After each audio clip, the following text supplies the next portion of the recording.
Oumuamua, the first interstellar object we ever detected. It arrived in October 2017. Hawaiian telescopes spotted it first. The Pan-STARRS survey was scanning the sky for near-Earth objects when something unusual appeared in the data.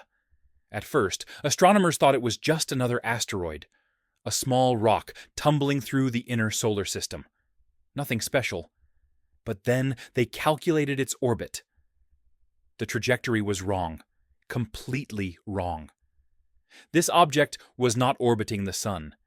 It was passing through, coming from somewhere far beyond our solar system and heading back out into the void.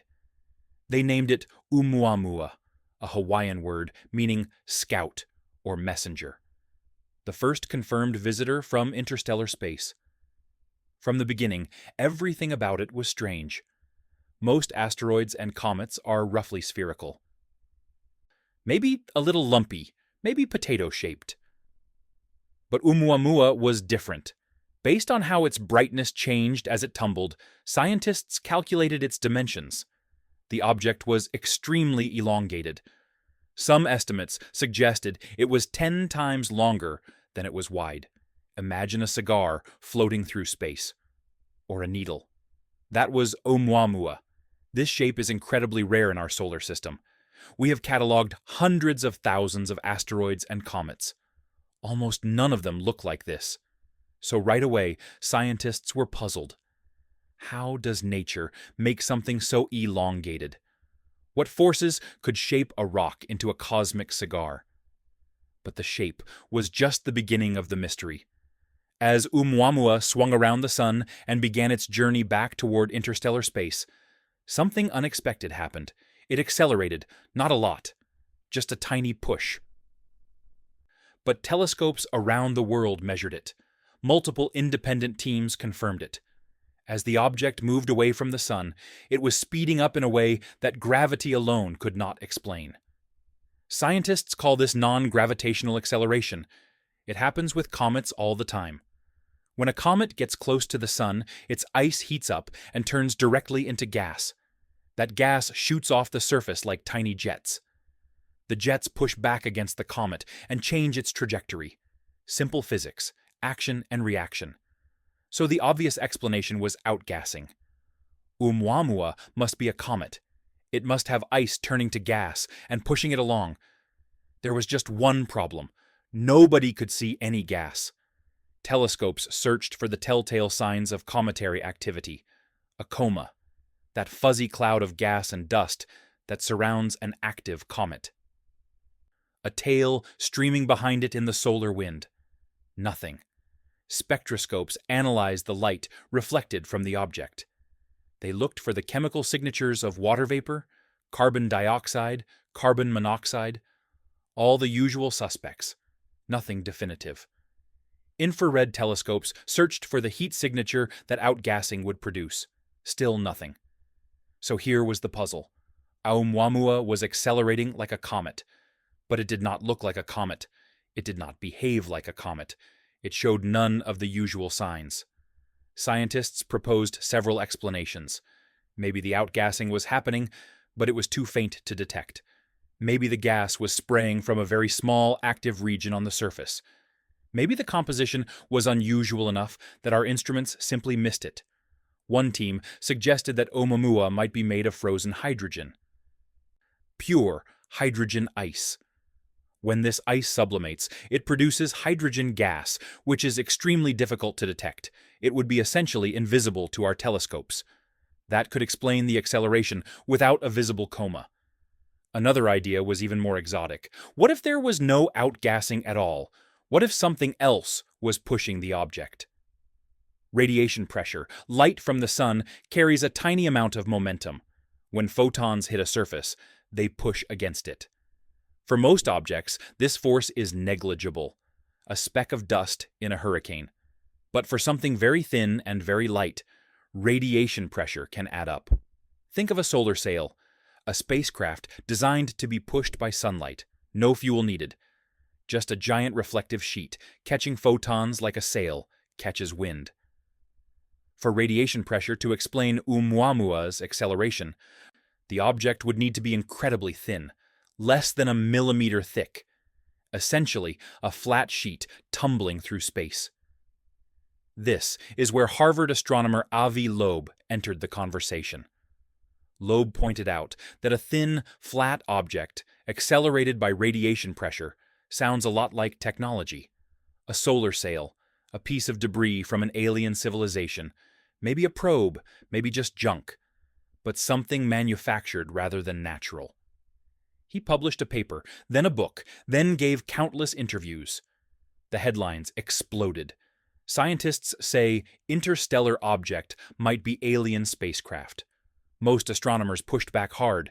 They argued that hydrogen ice could explain everything. They pointed out that we had limited observations because Oumuamua was moving so fast. It was only visible for a few weeks before it became too faint to study. Maybe with more data we would have seen the outgassing. Maybe the composition was just unusual enough to fool our instruments. They also noted that extraordinary claims require extraordinary evidence. Saying something might be alien technology is very different from proving it. But here is what nobody disputes. The acceleration was real. Multiple telescopes confirmed it. The data is solid. The shape was unusual. Not impossible for nature to produce, but extremely rare. And we never detected any outgassing. Oumuamua is now billions of miles away, too far and too faint to study further. We will likely never know for certain what it was. But it changed everything. Before Oumuamua, interstellar objects were theoretical. We assumed they must exist. Material ejected from other star systems drifting between the stars. But we had never actually seen one. Now we knew they were real. And we knew to look for more. 2I Borisov, the second interstellar object ever detected. Unlike the first one, this visitor did not sneak up on us. On August 30th, 2019, an amateur astronomer in Crimea named Gennady Borisov was observing the sky with his homemade telescope. He had built it himself specifically to hunt for comets. That night, he found something unusual, a faint fuzzy object moving against the background stars. He reported his observations, and professional astronomers quickly confirmed it. Within days, they had calculated the orbit.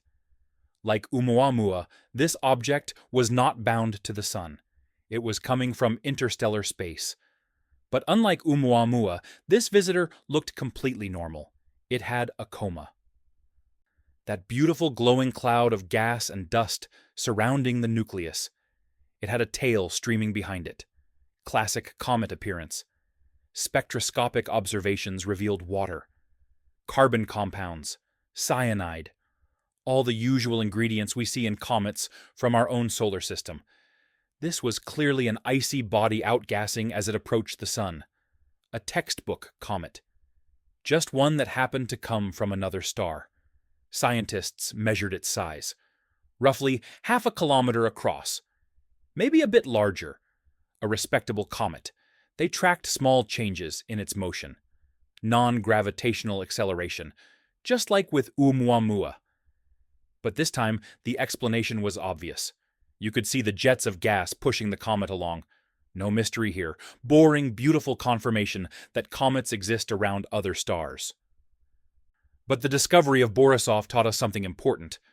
If the second interstellar object we found was completely ordinary, then interstellar space must be full of ordinary debris. Trillions upon trillions of comets and asteroids ejected from planetary systems throughout the galaxy. That changes the search equation.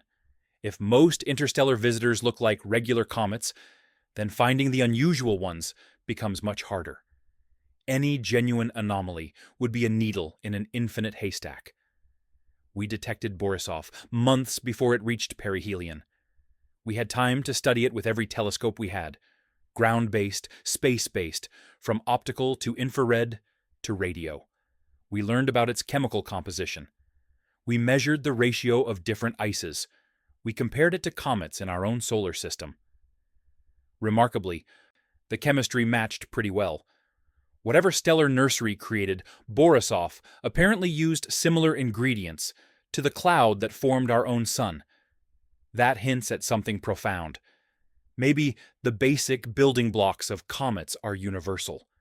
Maybe the recipe for icy worlds is the same across the galaxy. Borisov has now left our neighborhood. It is heading back to interstellar space, carrying its secrets with it. But it proved that when we are ready and paying attention, we can spot these visitors in time to study them properly. 3I Atlas, the third interstellar object in history. In July 2025, the Asteroid Terrestrial Impact Last Alert System detected a faint smudge moving through the sky. Atlas is a network of robotic telescopes in Hawaii, designed to spot potentially dangerous asteroids heading toward Earth. It scans the sky every night, looking for objects that move. This object was moving fast, really fast. Initial calculations showed it was traveling at roughly 245,000 kilometers per hour relative to the Sun. That is about 68 kilometers per second. One of the fastest objects ever recorded in our inner solar system. And its trajectory was hyperbolic, not bound. Coming from outside and heading back out. Interstellar object confirmed. Observatories around the world immediately pivoted to study it. Within hours, teams were competing to gather data before the visitor got too far away. The object showed cometary activity, faint but visible. A coma surrounded the nucleus. So, unlike Oumuamua, this one was clearly icy, but there were oddities. First, the trajectory was unusually flat. Its path was aligned almost perfectly with the ecliptic plane, the same flat disk where all our planets orbit. Some researchers found this suspicious. Random objects from interstellar space should approach from random directions. Having one line up so neatly with our planetary plane seemed like a coincidence, or was it coincidence at all? Second, observers noticed a strange feature, an anti-tail. Most comet tails point away from the sun because solar radiation and wind push the gas and dust outward. But this comet had a streak pointing toward the sun. Anti-tails can happen naturally.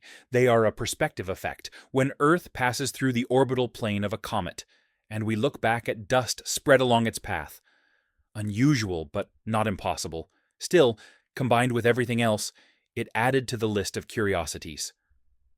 The James Webb Space Telescope turned its powerful instruments toward the visitor.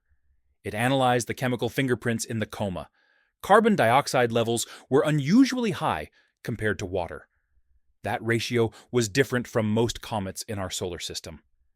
Some measurements suggested more nickel than iron in the composition.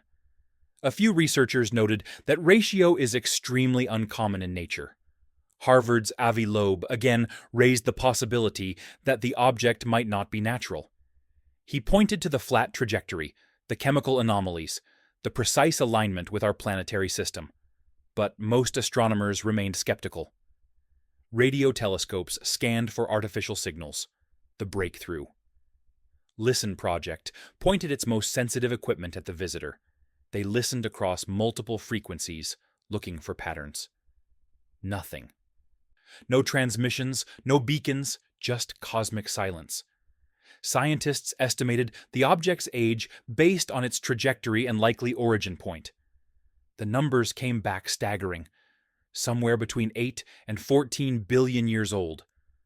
Our entire solar system is only about 4.5 billion years old. This visitor was ancient.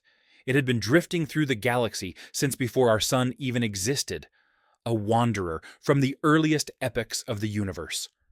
3I Atlas has now swung around the sun and is heading back toward deep space. We gathered more data on this one than on either previous visitor. The analysis will take years. Papers will be published. Debates will rage. Was it just an unusual comet from a distant star? Or something more? Asteroid 2025 OW.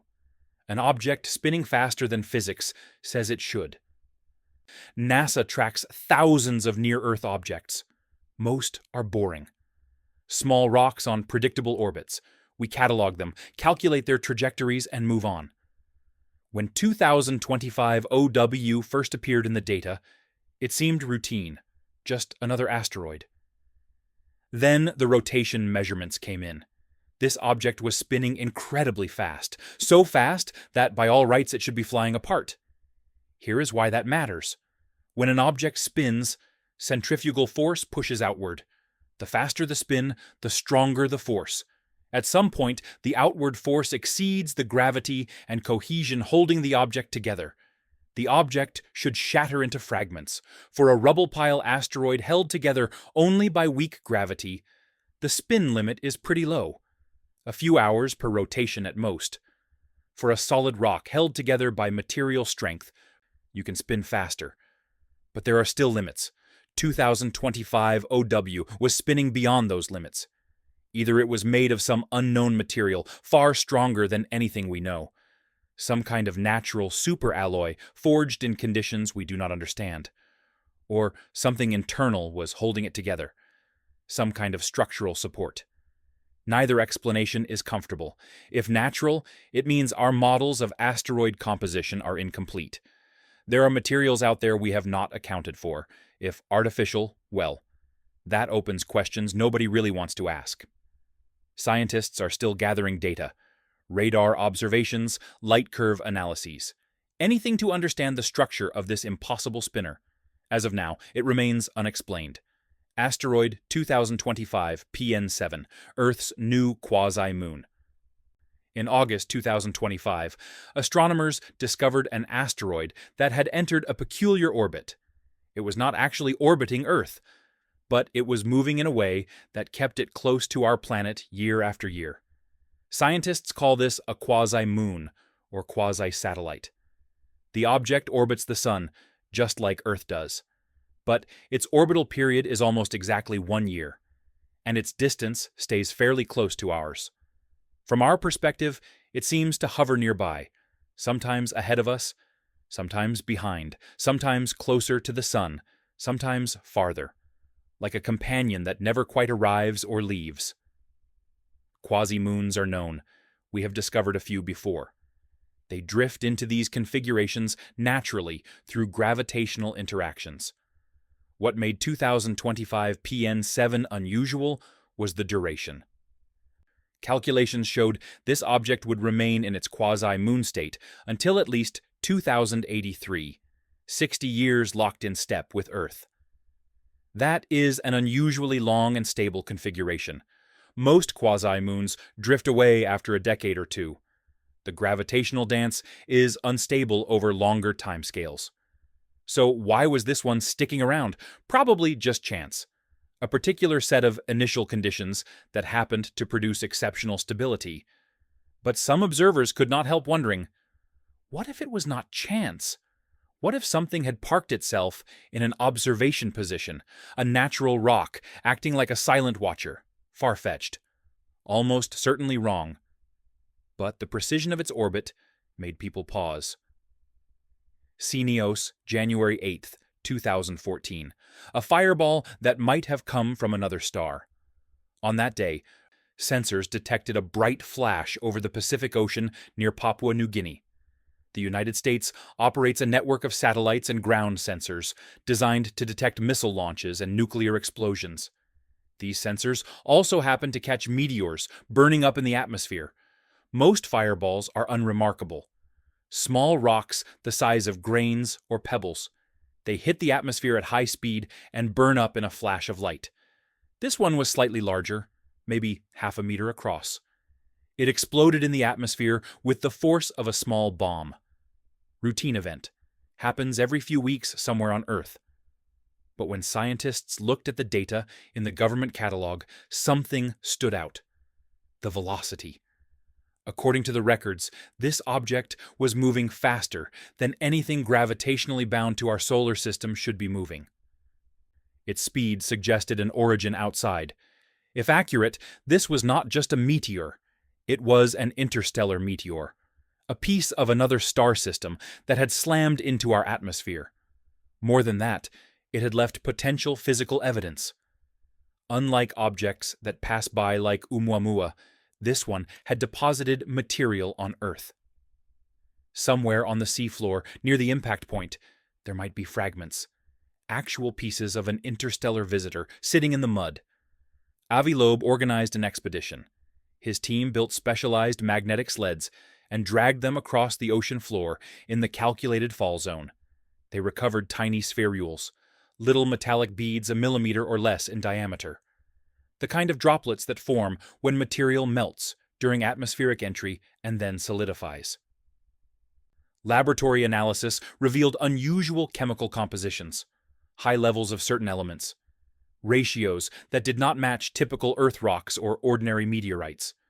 Loeb claimed these were interstellar samples, the first physical material from outside our solar system recovered on Earth. The scientific community was skeptical. Critics raised serious concerns. First, the velocity measurement. The data came from classified military sensors. The specific calibrations and error margins are not publicly available. Small timing errors or attitude uncertainties could dramatically inflate the calculated speed. What looks interstellar might actually be a local rock with mismeasured velocity. Second, the spherules. The ocean floor is covered with micrometeorites, volcanic debris, industrial fallout, cosmic dust accumulated over millions of years. Linking any specific bead to a specific fireball requires extremely tight chains of custody and evidence. Without independent verification of the velocity data and the spherule provenance, the interstellar interpretation remains uncertain. But imagine if it is true. We would have actual samples from another star system, material we could analyze in laboratories, chemistry, isotopes, crystal structures, evidence of conditions around a distant sun. That would be worth any amount of controversy. Cineos, March 9, 2017. Another fireball with unusual velocity. 3 years after the Manus Island event, sensors logged another atmospheric explosion with similar characteristics. Again, the calculated speed suggested a possible interstellar origin. Again, critics pointed out the uncertainties in the data. If both events are real, it suggests interstellar material hits Earth regularly, maybe several times per decade. That would be an astonishing discovery. It would mean the galaxy is constantly exchanging material between star systems.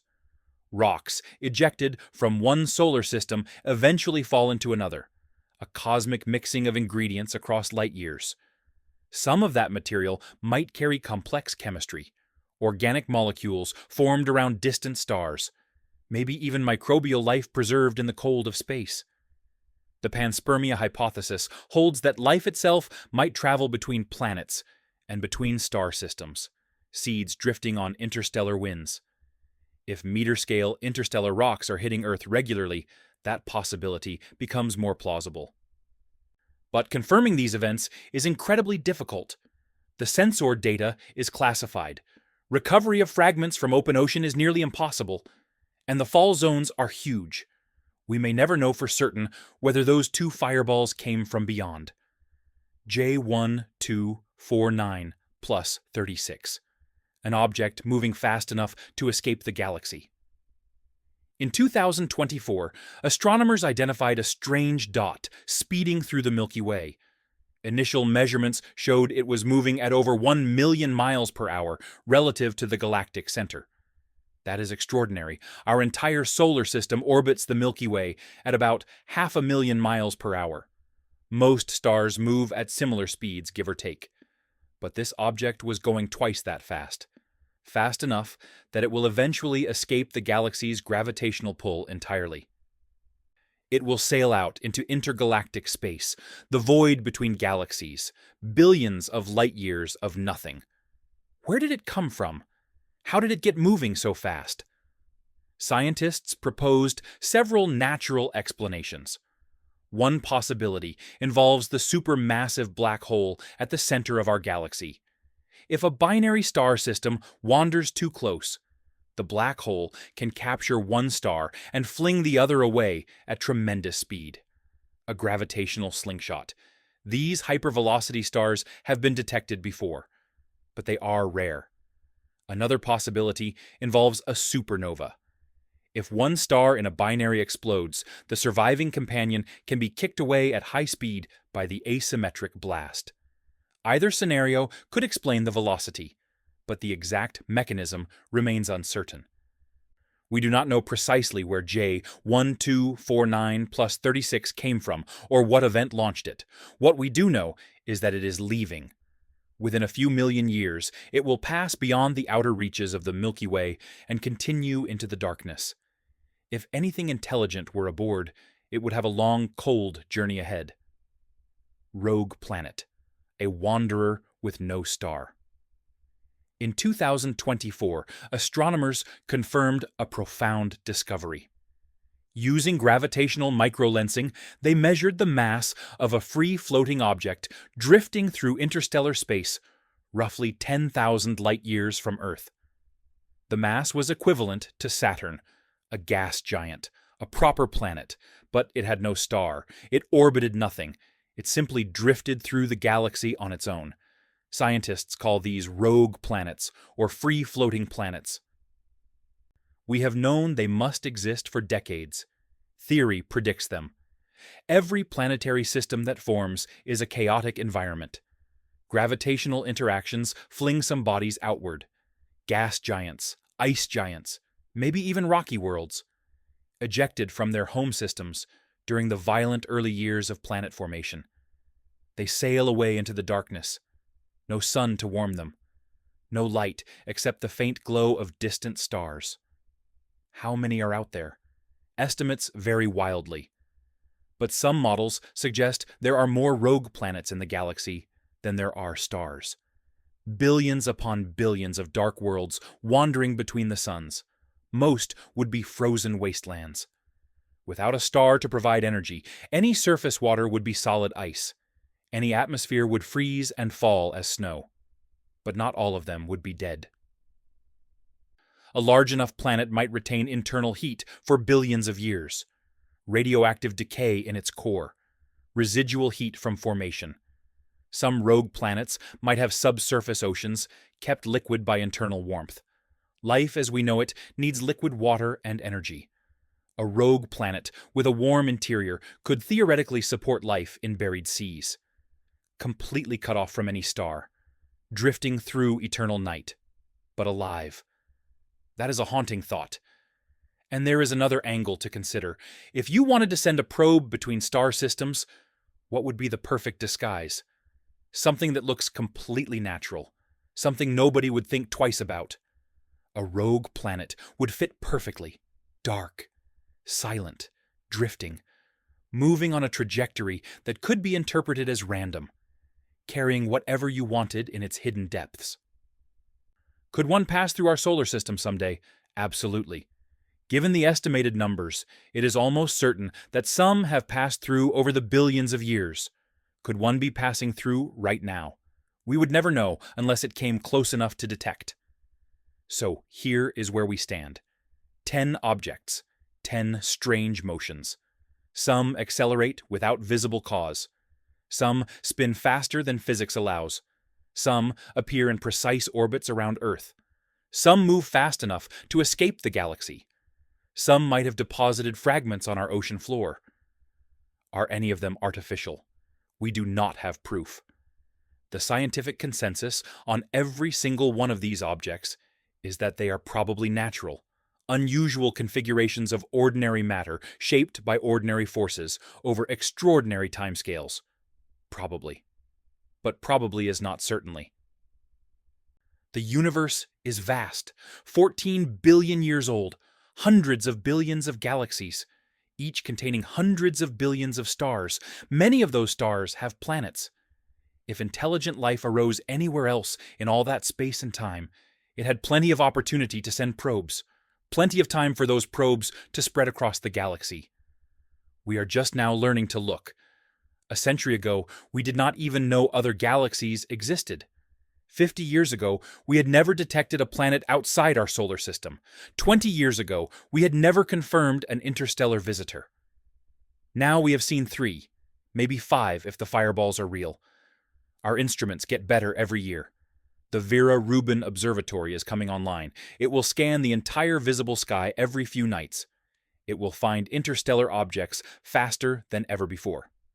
Future telescopes will be even more sensitive. Future radar systems more powerful. Future space missions might actually intercept an interstellar visitor and study it up close. The search has only just begun, and somewhere out there, something might be waiting for us to notice. Until then, we watch, we measure, we listen, and we wonder what else is moving through the dark.